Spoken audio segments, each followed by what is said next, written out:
And good morning. We are live on YouTube, but we want to be live on YouTube and Facebook. And it looks like we're live on Twitter too as an added bonus. So we've got Atlanta Falcons fans on All Falcons. We got Scott Kennedy Sports, a couple of channels I've had for a while. That All Falcons one is growing nicely, pushing 14,000, hopefully 15,000 by, week one would be nice. And we're live. So welcome in, everybody. This is the Falcons podcast that we do every Monday morning at 9 a.m. But I've got a special guest with me. I got John from the Out of Your Falcon Mind podcast. We collabed last week. I don't remember what day it was, John. They all start kind of running together for me. But we collabed last week for a 2-hour show. Now, I'm not expecting to go 2 hours this morning, but we were both at camp over the weekend. We want to get into some of the news coming out of the Atlanta Falcons, including 3 new signings, a retiring, a wave somewhere in there, and then we'll talk about some of the camp standouts. We saw some surprises, some not so surprises, those type of things, and we'll get into it. But first things first, John, thanks for joining me. How are you doing this morning, my friend? I'm great, dude. You have the monopoly on the morning time slot for Falcons shows. It's great. It's like, I appreciate the invite. If I don't have to host, this is great. I don't have to host. I don't got to worry about everything going on. We can just sit here and talk Falcons. And of course, coffee. I got to have, coffee to be somewhat awake. But yeah, I'm here. Well, I'm going to say a shout out to one of my benefactors. Michael Lewitzki has sent me some coffee from Puerto Rico, actually, of all places, sent me some.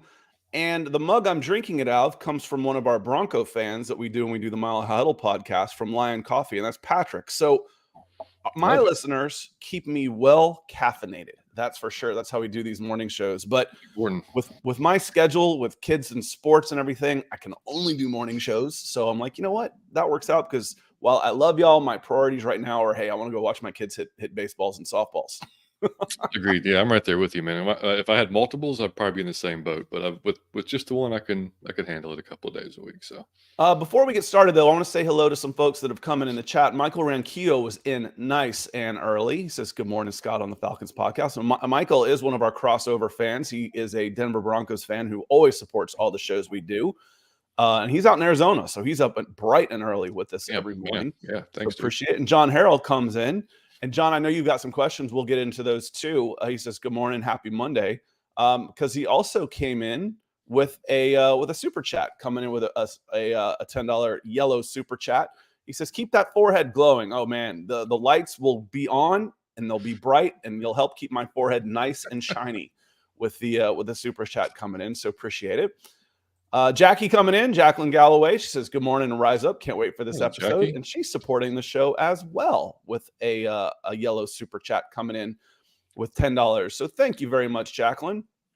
And good to see you on Twitter and Facebook and all over the place. So Jacqueline's really getting into this thing, and good to talk some Falcons with you. We're all over the place. So you found us in several places. We're not hard to find.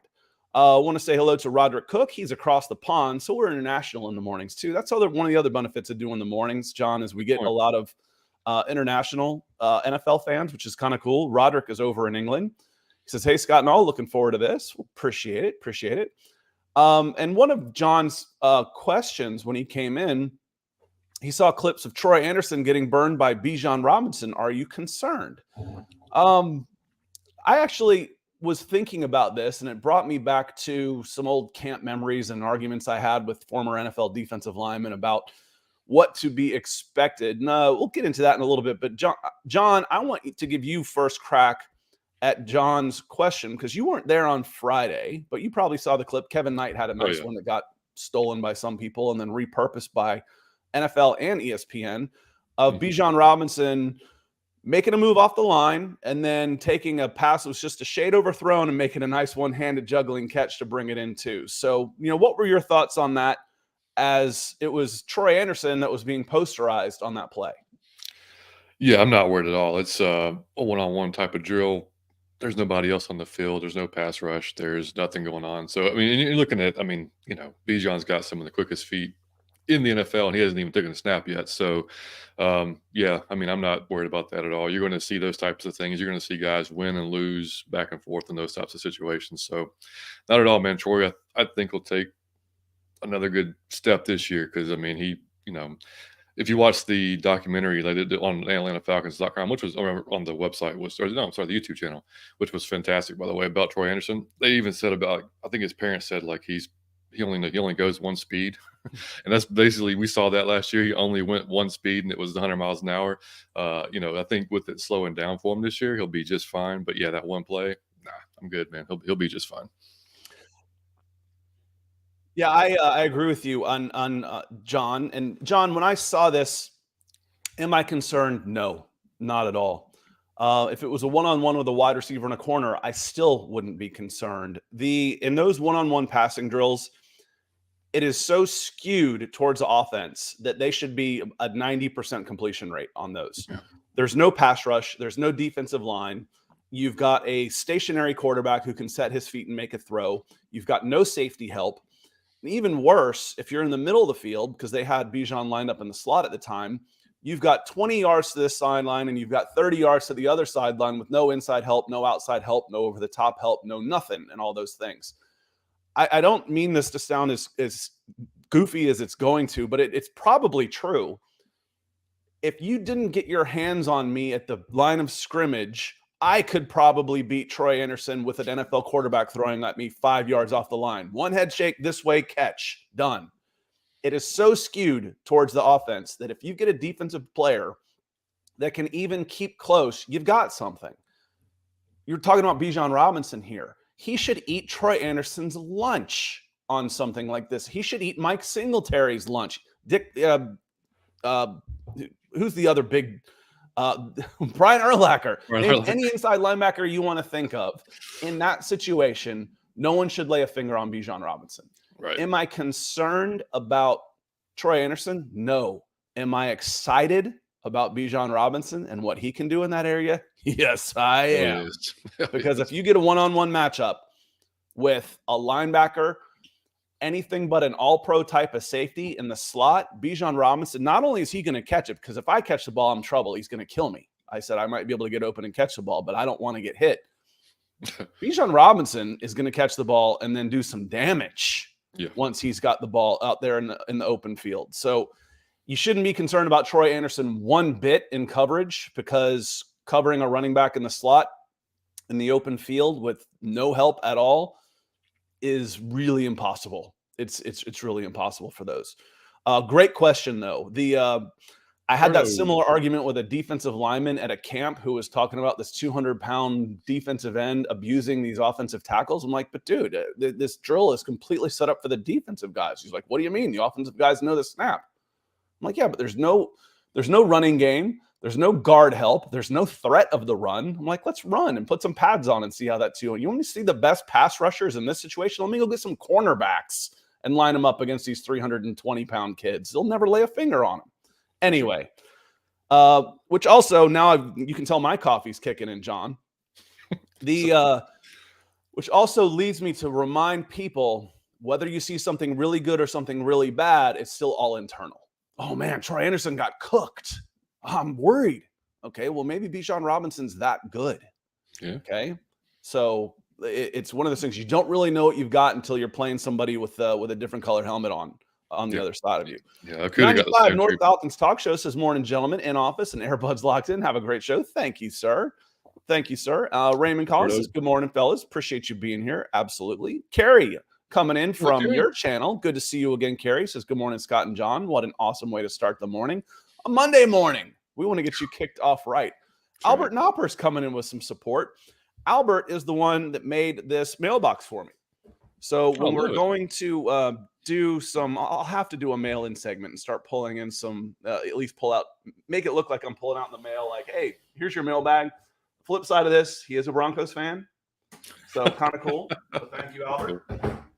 Appreciate you doing that.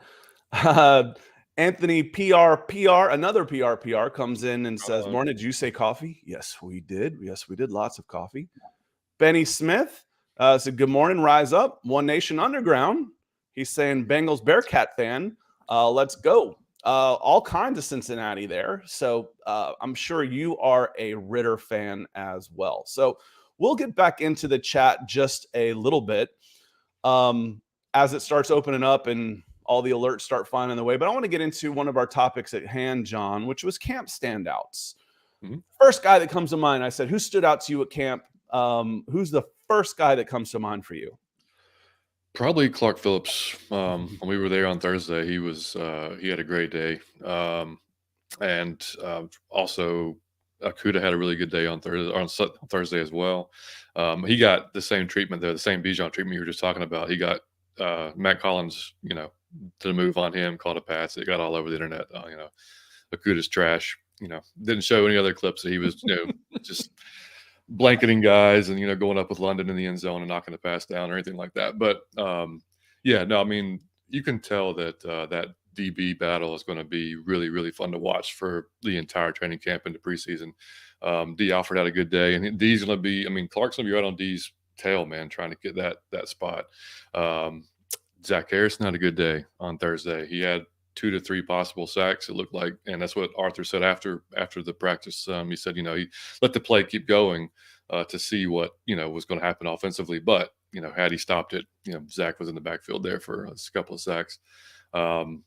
Offensively, man, Bijan's feet is just different. I mean, you see it on film, but you see it there and in front of you, and he broke somebody's ankles. I think it might have been Jesse or somebody on the sideline. He caught a sideline pass, and he would have been gone if that would have been. I mean, it was, and then of course, everybody saw the Troy clip, but and then John, you talk about his feet. Now what happens? Like I said, he uses his feet to get in. Let's say he breaks through and he's got the balance and he gets through the first line. Now you're a safety looking at him, and maybe I can keep up with him athletically. Yeah. I tackle this guy without, there's got to be a point. He's got the total package where he's got the quickness, he's got the hands, and he's got the power, he's got the vision, he's got the patience. There's a reason why he's considered arguably the best running back prospect in the last 5 years. What a weapon. What an absolute weapon that this guy's going to be. Yeah. I mean, if you just watch some of the clips from Texas, I mean, the stuff that he gets in and out of, you don't see other running backs doing. I mean, like he's envisioning cuts 2 or 3, steps down the road. So, I mean, it's just wild. But yeah, Matt Collins, big body, man. Like, looks like a freaking cage fighter out there. He might be a surprise for some folks, but yeah, it was just exciting. I'll tell you what I mean, and we talked about this on our show too. Just the overall energy was totally different this year. The vibe around the fans, the competition level was just way ratcheted up from last year, and at almost every position group. So it's just, that's what I mean. Honestly, overall, that's what stood out. Was just like, wow, this is actually, this is football. Like, this is really good football. Like, and it is camp, so we all have to just blanket it with, like, it is training camp, right? But it's still it's been a while since we've seen that type of action. So that was promising for me. What about you? The security guard asked me on my way out. He says, how'd they look? I said, their twos look like their ones the last 2 years. Right. That's how they looked. He's like, oh. I'm like, yeah, when they put their twos on the field, that's what I felt like I was watching the last 2 seasons. Yeah. Like, the backups are as good as the 7 and 10 teams that we saw the last 2 years for Agreed. the most part.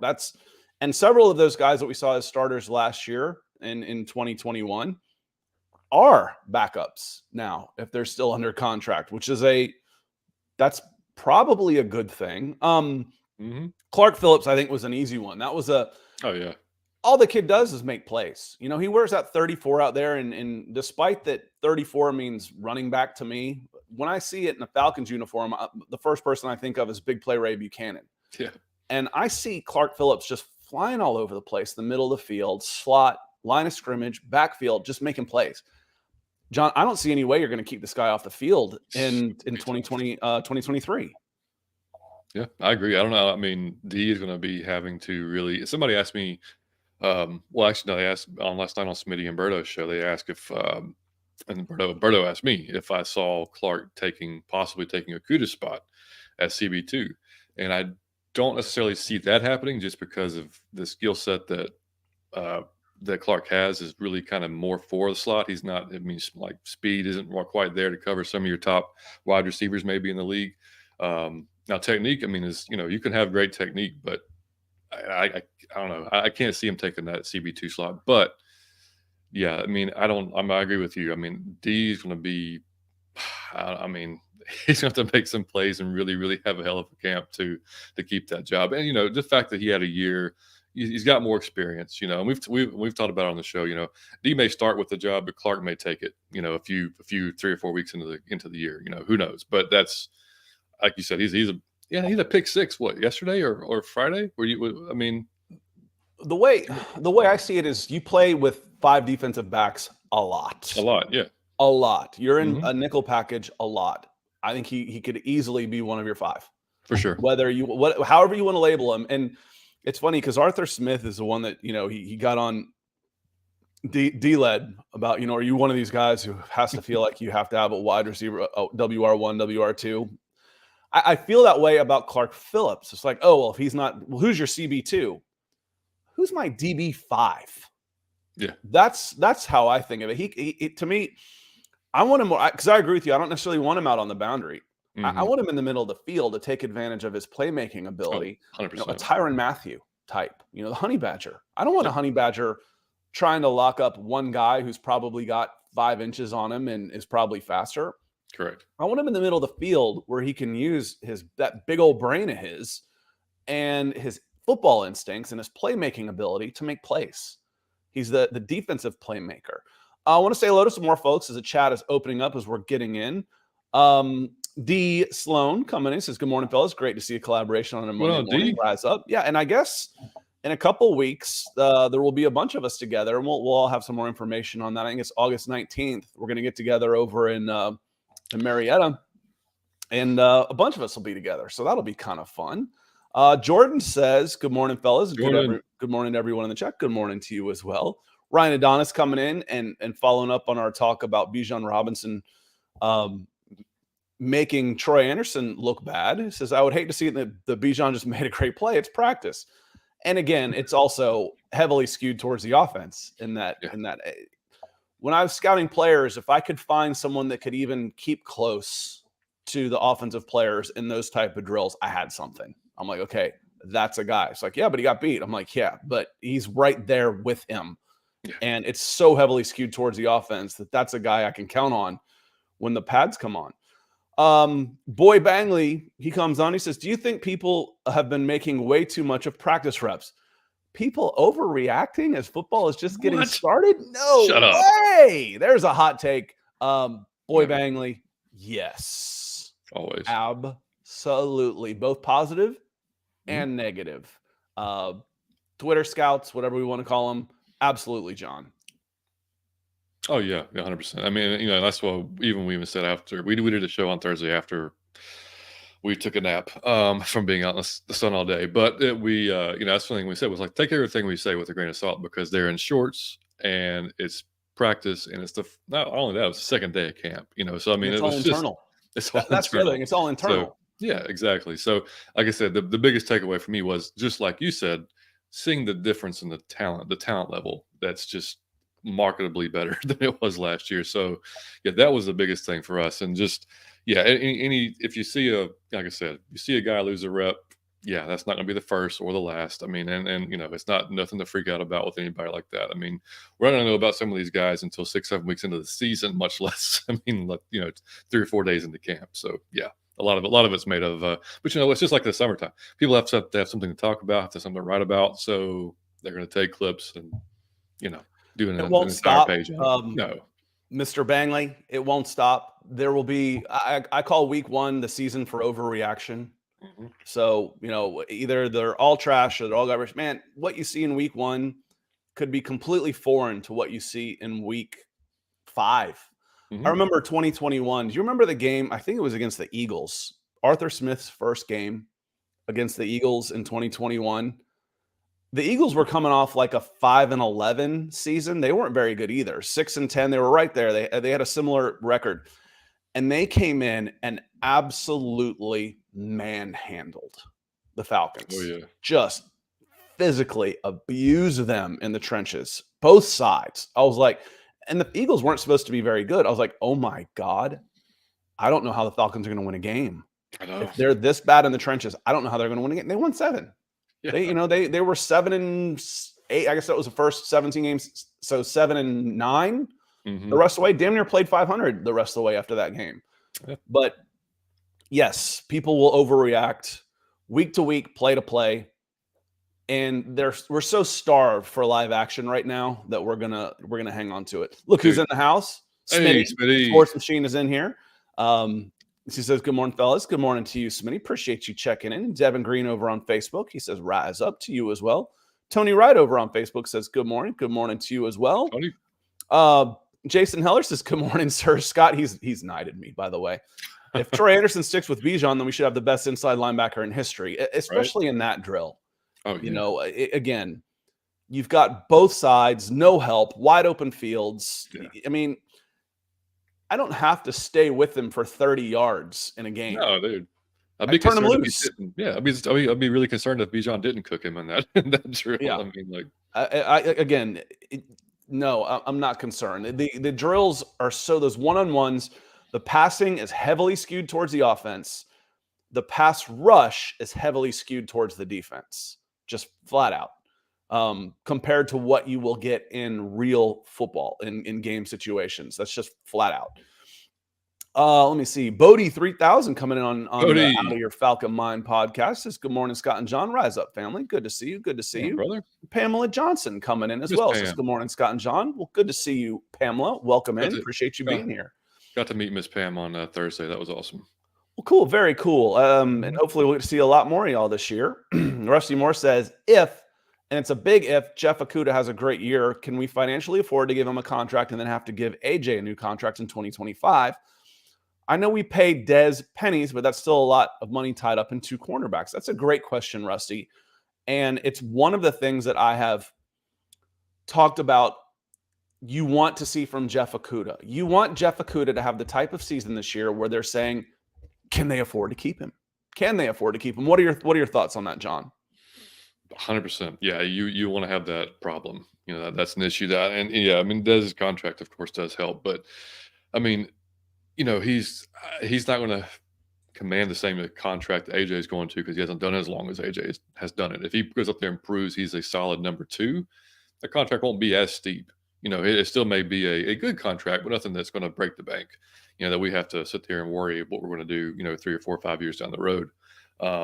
His next contract after that may be that type of deal if he continues to prove that he's that type of guy, you know, but with injuries and the way he's played at Detroit, really that was, you know, he didn't have a whole lot to really base it on, you know, other than really one good year, if that's what ends up happening, one good year of play. So not overly concerned. You know, we've seen the people do a lot of funny magic with the cap. So I'm pretty sure Terry will be able to work that out if that comes to that. Rusty, the Falcons are out of cap hell. They're out of it. So they're now to the point where they can get creative with opening up spaces. So the big contracts now, the only really big contract that you're still tied to that's upside down is Chris Lindstrom. So not just one, but Chris Lindstrom is one. You're upside down on that one. What I mean by upside down was this guy can't play anymore. We need to move on. It would cost you more to get rid of them than it would to keep them. That's dead cap money. We saw that dead cap money with Matt Ryan. We saw that dead cap money with Julio Jones. We saw that dead cap money with Dion. Jake Matthews was in that boat a little bit, but those guys are still playing. And as long as they're still playing at a decent level, you can survive it. The only upside down contracts next year are Jake Matthews. You're still upside down on for one more year, but his cap hit drops. It drops a lot. So you get some money back. Chris Lindstrom, you're upside down on. Jesse Bates and his big deal, you're upside down on. And then that's it. After that, you can restructure. You can cut guys that aren't up to snuff anymore. And frankly, a lot of these guys are on one-year deals still too, especially a lot of that defense. AJ Terrell already has a $13 million cap hit assigned for next year because of his option. Now, he may move up to 18 to 20 million, depending on the season he has this year with an extension. All right. And Jeff Okudah could move up into the 8 figures as well, where he gets a $10 to $12 million deal. And yes, the Falcons can afford that. They've got an owner that can set up contracts with cash up front where you can backload some of the contracts for some of the young players. The problem that you get into is giving big contracts to aging players who are on the decline. That's when it starts getting you in trouble. So great question. One of the players that I wanted to talk about now, I feel like some of these are easy. Like, okay, Drake London looked great. He just flat out looks That he great does. out there. He looks confident. He looks comfortable. He's big. He's smooth. He's first in line. Drake London looks spectacular. But just my nature, I like looking for the underdogs. Who are Mhm. some of the guys that you weren't necessarily expecting to look great? One of those guys for me on Friday was Xavier Malone. Xavier Yeah, Malone, heard. wide receiver, is listed fourth team. And I believe after his big day on Friday, he had 2 nice touchdown catches, a couple really good plays. I believe he was out there taking reps with the twos, but that could still put you 8th because if I've got a 4 wide receiver set, I could be the 8th guy and out there in the twos with Oh, in a yeah. second 4 wide receiver set. But what it does is I don't know if he's going to make this team, but when I got guys out there making plays that still can't find a spot on the roster, it makes me feel a whole lot better about the depth of this wide receiver room, John. Oh, yeah. Yeah, 100%. I mean, and just watching Josh Ali's the name that's out there too, that same bubble. Slade Bolden had a good day, made some good catches, really good footwork too. Yeah, there was Scotty Miller. He made a great little back shoulder catch yesterday. I think it was yesterday. So yeah, just seeing the possibilities of how that room is going to shake out is pretty wild. I want to know if they're able to keep and how they would end up using JJ Arcega-Whiteside. What a big dude to be. That He dude looks is a freaking unit. holy shit, man. The types of tight end playing Rodgers, like a legit like body tight end playing wide receivers. What that is. Yeah, they list him at wide receiver, but they list him at 6'2", 240. I know. Well, you look at the field, you're like, damn, who is that? Is that 83? Oh, who's 83? Oh, oh, wow, it's a receiver. Like, that's not what you would think by looking at it. But yeah. Yeah, I mean, you want to talk about matchups. If I want to drop him as an H-back, as a fullback, as a tight end in the slot, the man is a unit. Speaking of looking great, Special teams demon. I want to find a place for him. Yeah. Yeah, I was just saying, no, speaking of looking great, Johnny Smith, man, looked really good on Thursday. Like, speed, power, big dude. Yeah, he's gonna create some problems for some people. Can't stand out for carries is Clark Phillips. Yeah, for sure. I can't believe we got him in the 4th. Holland's also surprising because I didn't see that he got so big in the offseason. Lean. Yeah. He looks like steel cords is what his arms look like. Like I'm looking at power lines, the way he's ripped up. Every long run has wide receivers blocking downfield. I feel pretty good about Drake London and Mac Hollins locking up on a cornerback if a running back gets the edge, or one of the wide receivers, Cordero Patterson, gets the edge. Now, I have a question for you before we move on to some more account standouts. I had Brandon Swank, who might be in here. He tagged me on Facebook. He says, "What do you think about this headline?" Headline was Falcons sign running back. Or no, I'm sorry. It was Bijan Robinson taking kickoffs. Cordero Patterson trade imminent? What? That was the sound I made when I saw it. That's a sensationalized headline. How many kickoff returns do you think Cordero Patterson had last year, John? I don't know. What, 12? I'm just taking a guess. There we 9 go. times for you Ferris Bueller fans out there. He had 9 kickoff returns. And basically, once he got his record breaker, he says, "Okay, I'm done." Yeah. No, Bijan Robinson was one of 6 guys out there that were fielding kickoffs. Mm-hmm. And if they use him out there every so often, great. I don't necessarily want him out there. And frankly, I've said I want to abolish the kickoff anyway. I'm tired of it. 90% of them are going through the back of the end zone. 5% of them are being fair caught. Let's just save the time. Put the ball in the 20 or the 25, whatever designated area, and let's play ball and save time. They're not even going to commercial anymore, so we can't even use the excuse that the networks need the TV money. Nope. Let's just I'm ready to just abolish the kickoff altogether. I'm with you. Bijan was in the small group taking punts as well when we were there on Thursday, and I don't want him back there taking punts either. Just so.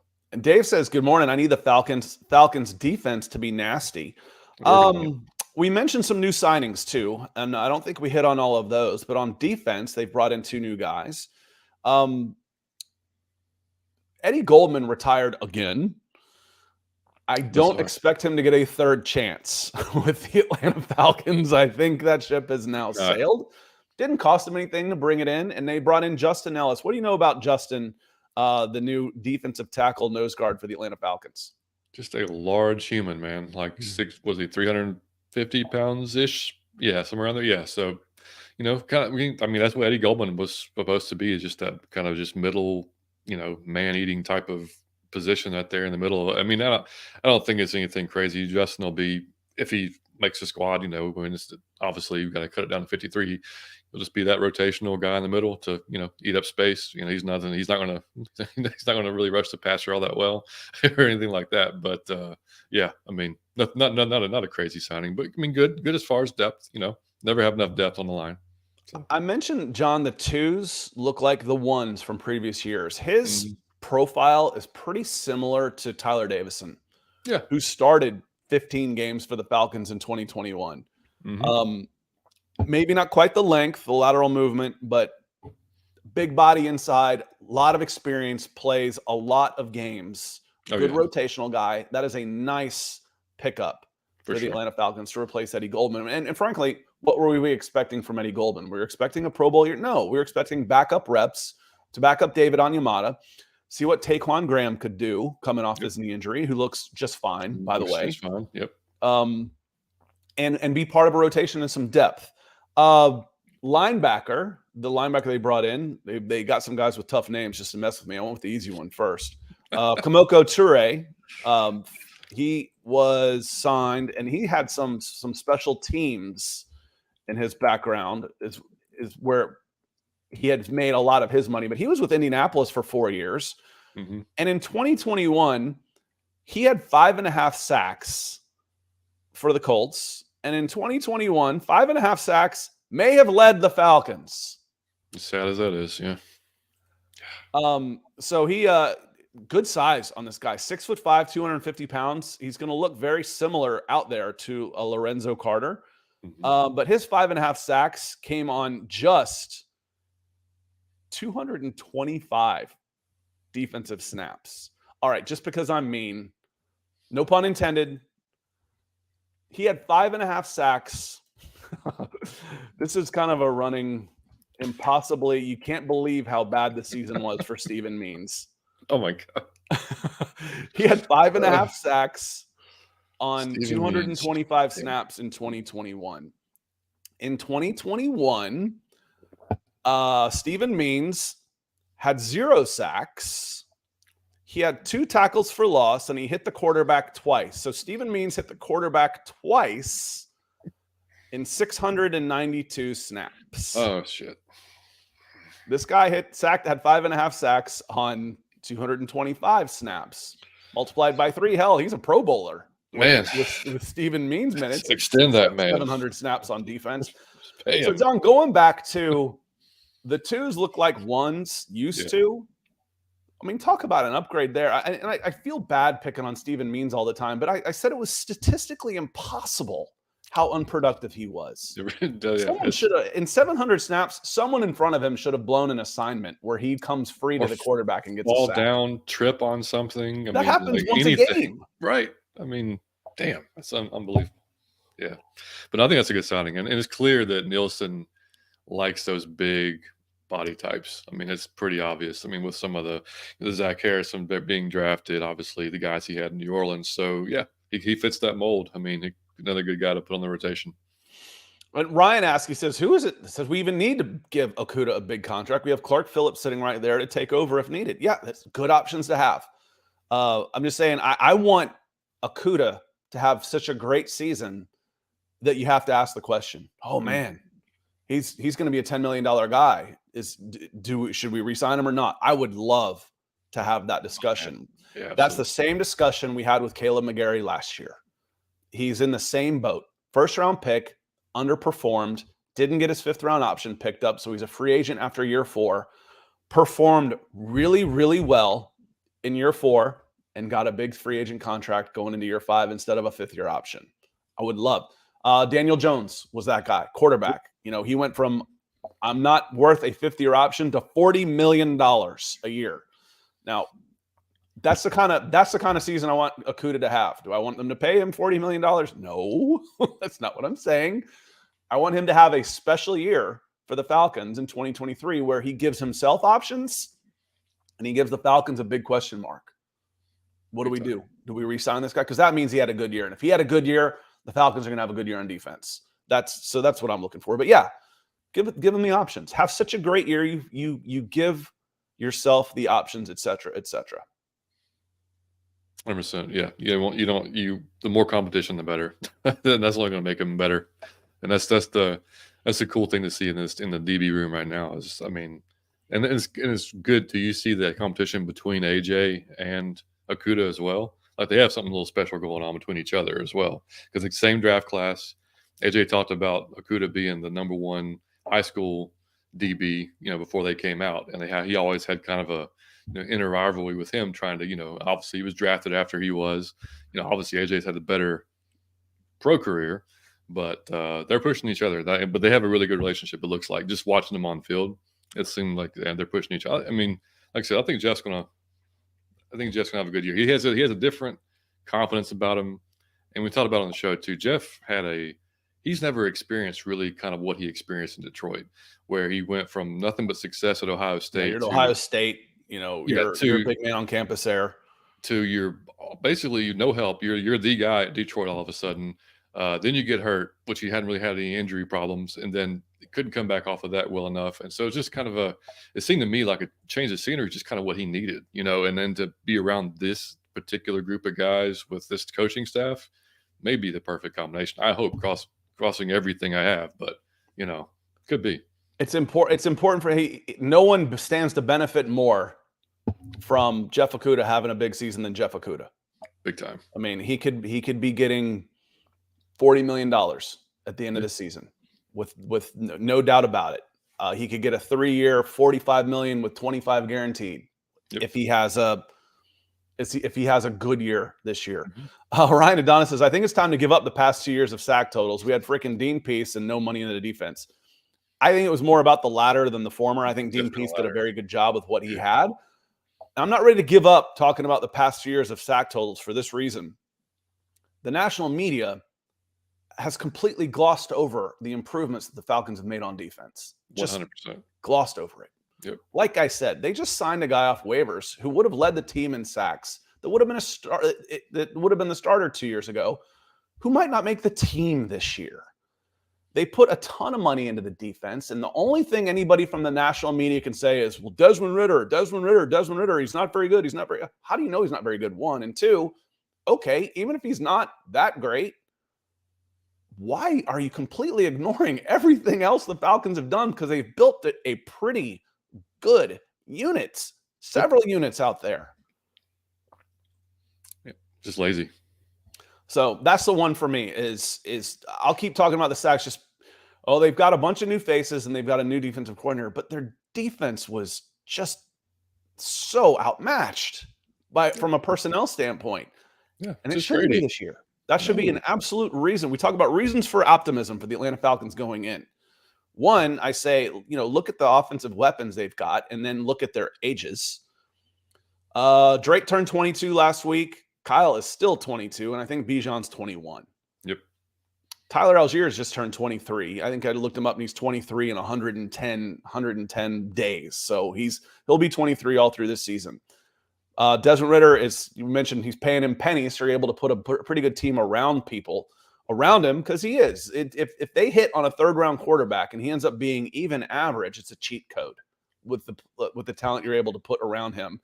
And then if he becomes a franchise guy and you have to pay him a big second contract, you've got the owner who will pay enough of it up front as a signing bonus that he doesn't have a huge cap hit the way Matt Ryan did at the end of his career as you kept kicking the can down the road. And hopefully Terry Fontenot is smart enough not to set it up where he's got a $60 million cap hit. So those type of things. The last guy to come in, Godwin Igwebuike, running back, came in after they waived Caleb Huntley. Pretty good chance they were going to bring in another camp body. Is he more than this, or do you see him practice squad, 90-man, possible release, probable release come end of August? Yeah, I think so. I mean, Carlos Washington, from what I saw and what I've heard when I wasn't there, has looked pretty good with the twos and threes and whatever, as far as that running back room goes. So he'd probably be on the outside looking in unless he just comes in and stands out. But yeah, that didn't really move. Yeah, I think it's just to help keep the 90 going. Mhm. John froze up on me a little bit. I'll give him a second. Then oh, there we go. It looks like we're catching up. But I mentioned before, I think Carlos Washington is going to have a hard time making the 53. Yeah, Um, you're only carrying 3, and without Avery Williams, unless one of those guys ends up being a return man, right. you're 3, Tyler Algier, Bijan Robinson, Cordero Patterson. You're set at running back. The 4th one's going to be a practice squad guy. Now remember, everybody, because everybody ends up re-signing these guys, you don't think about it. But in order for someone to get on the practice squad, they have to be cut first. Yeah. So you have to open them up to the waiver wire, and they have to pass through waivers. They can be claimed by anybody else. Wouldn't necessarily expect that with Carlos Washington or Godwin Igwebuike. I would, however, have expected that from a healthy Caleb Huntley. Yeah, 100%. Yeah, for sure. Okay, as we start to roll in here, we're at about 40 minutes. We'll be getting out of here pretty quickly, so everybody can get back around their towards their days. The Falcons were off yesterday. They'll be back at it today. But Jason, I flashed this for a second, but he says, "I said, John, not sure if you know, but Scott loves Taquan Graham. I love guys. So does I. If I was down on a player and then they turned it around, I'm going to overcorrect." And I was tough on Taquan the way I've been tough on Jalen Mayfield, the way I was tough on Ade Ogundeji. But I'm always quick to hedge that they weren't ready to be put into the positions they were as rookies in 2021. It was a failure in the Falcons management to not have the resources to do anything but put out day 3 draft picks on defense. Yeah. That's not their fault. Now, Ade, I think, is still a little overmatched at this level, but Taquan turned into a dang good defensive lineman last year before he got hurt, and that just broke my heart. So I'm hoping he comes back and keeps going on the track. He went exponentially up. Even if Big he just time. makes marginal increases from here on the rest of his career, he's going to be a solid pro for a long, long time. Yeah, and you saw how good Grady was when he was in there. Like how much easier that made Grady's job, and compared to when he got hurt. The other thing I want to do real quick is I want to drop the link to your channel. You were at 699 when I was on y'all last week, and I said I promise you'll get over 700, and you did. We did. We absolutely did. Well, and one of them was because I've got about 3 YouTube accounts, so I was going to make sure that promise came through. But I'm dropping John's YouTube page. They're at about 725 right now, and the magic number for YouTube is really 1,000.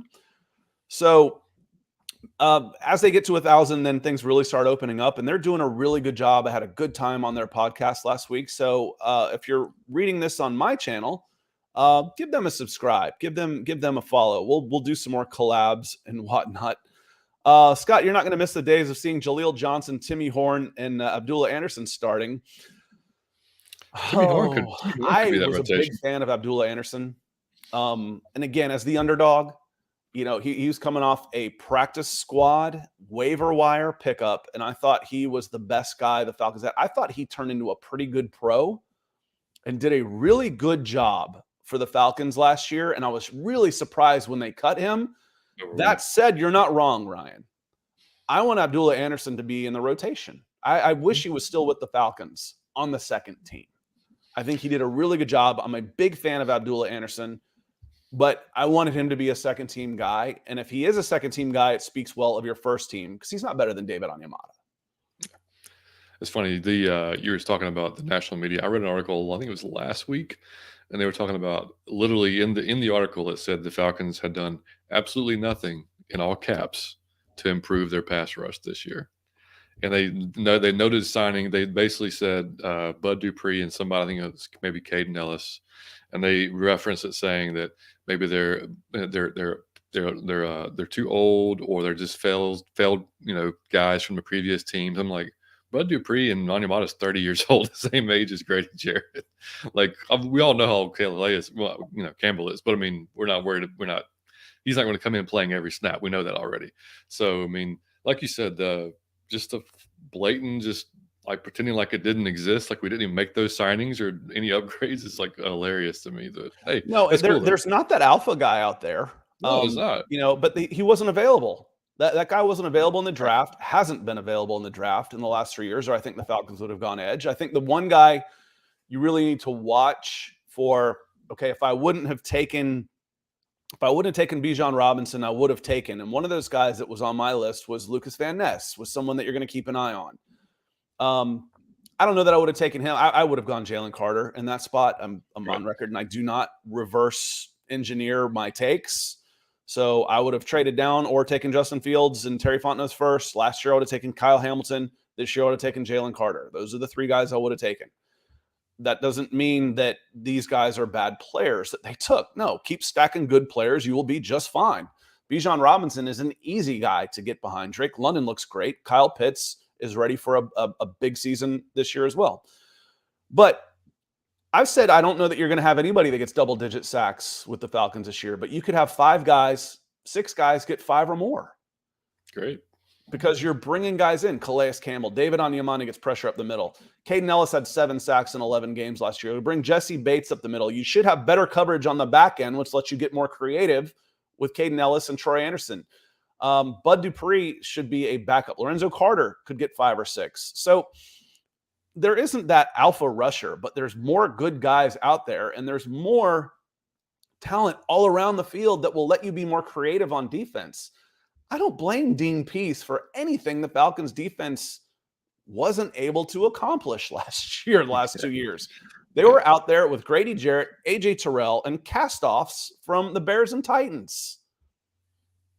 Thank you for doing a really good job. Yeah. 100%. Yeah. And I mean, I know we haven't got on Dez, but when you talk about the practice reps, talk about overanalyzing.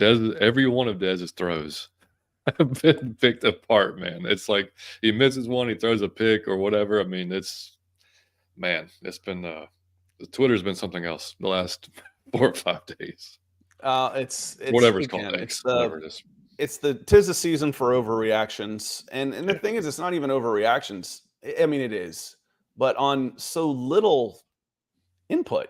It's like I'm making, who was it? It was Jordan Love makes one bad pass and, it gets 2 million views and no, he can't play. Well, maybe he can't play, but I'm not going to make my decision based on that. Yeah. It's crazy, but that's why you can't worry too much about it.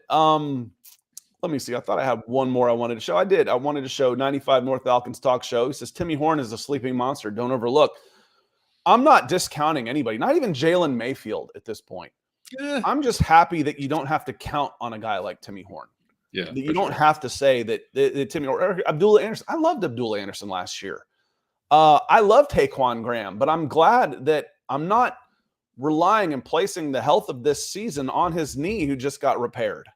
I'm glad the Falcons have the depth across every position on defense, that they're not counting really on just one guy. And or if one guy goes down, it's a catastrophe. Now, I'm not going to mention any names because there's a couple guys you really, really don't want to lose. Mm-mm. But Timmy Horn started games last year. Abdullah Anderson started games last year. Stephen Means, Ade Ogundeji probably started double-digit games last year. He should be a third guy. The talent on this defense is exponentially better than it was the last 2 seasons. That should be a reason for optimism, and that is getting completely glossed over by the national media, John. Oh, yeah, 100%. And well, you know what? We were kind of used to it, which I'm kind of okay with as well, because, best case scenario, we go and just have an amazing season, and, we'll have plenty to talk about. I've got so many bookmarks. I'm ready. Just let it happen. John's keeping receipts. John's keeping receipts. Yep. Hopefully hopeful coming in. What's going on, great man? to see Scout Kennedy again. Well, great to be seen, my friend. He says, rise up and thank you for the super and supporting the cause. On that note, I think we're gonna just about call it a morning. I will be back. When's your next show, John? So we'll be back on Thursday. We're gonna start our Thursday shows again. So basically, for anybody that doesn't know, we do, once the season gets going, we'll have preview shows for the upcoming game on Thursdays.